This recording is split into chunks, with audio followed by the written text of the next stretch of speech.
jemi sot me zonjën Anila Mullari. Në shpar njerë duhet shprej knajsin që jam këtu, faleminderit për ftesën.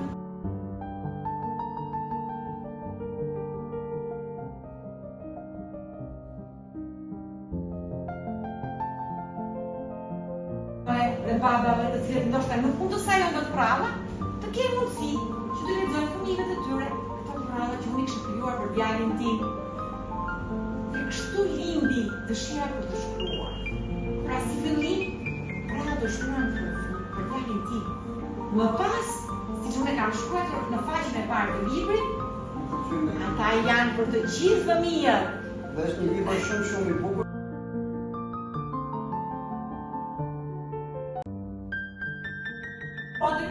I cili gjithashtu dhe ai nuk e qartë, sepse dhe ai nuk ishte asnjë rime të rinde, se vëllezërit e tij, se njerëzit e tij, se shokët e tij kishin frikë prej tij, se ai ishte rritur, e çfarë kishte ai që ishte bërë aq i madh një herë? Ato po ofruan të filluan të bisedojnë. Pse po qani këta djalë?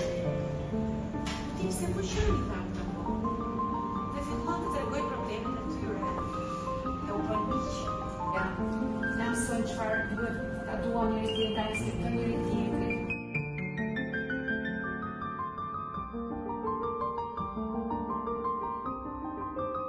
Libri që të ka ndikuar më shumë në jetën time. Jo, në faza të ndryshme ka pasur qime të ndryshme. Faza të ndryshme. E lam një Krishtin, sot po mbasin një Krishtin. Pyetja e parë. Kemi bërë mëkat me një Krishtin dhe apo vazhdojmë të bëjmë mëkat që besoj ke marrë vesh kohët e fundit dhe la hutë dhe kemi ishte nga kurikula. La hutëm do ta si profesioniste. La hutëm do ta heqim se ne jemi pikërisht në universitet dhe jemi aty ku le të mund ta kemi fjalën dhe dëgjojmë fjalën dhe të hiq as pista as la hutëm. Madje programet shkollore janë duke u bërë në mënyrë të tillë që të vlerësojnë shumë dialektet.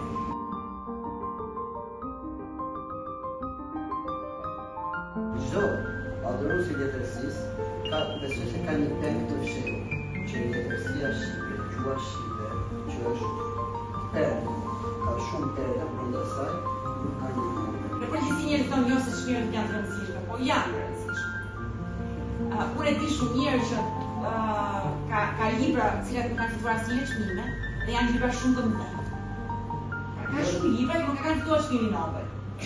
Janë libra, ndoshta ka shumë libra që janë kryevepra, por nuk e kanë fituar çmimin Nobel. E megjithatë ata janë kryevepra.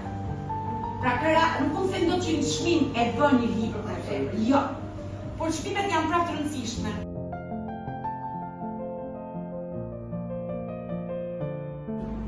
Si mund të shprehim bukur, si mund të flasim bukur, si mund t'i paraqisim mendimet tona bukur, një udhimon vetëm libri.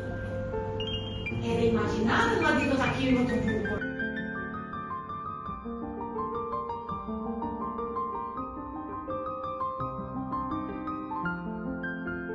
Libri i parë është Në botën magjike të Henrit, është një libër me prava, janë 12 prava. Në botën magjike të Henrit është llogaritur në një mënyrë të tillë që fëmia të mos e lexojë librin me një herë.